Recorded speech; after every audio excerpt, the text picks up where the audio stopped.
So, in the context of the cybersecurity and computer networks, a payload refers to the part of transmitted data that is actually intended message, excluding any headers or metadata that are sent to facilitate the transmission.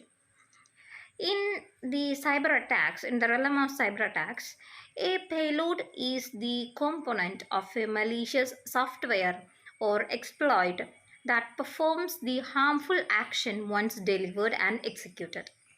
This could include the actions like data theft, system corruption, or unauthorized control of a system.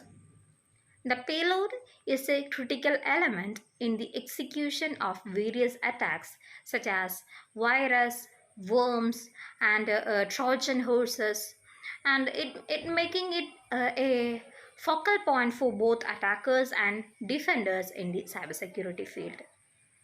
So, what is payload?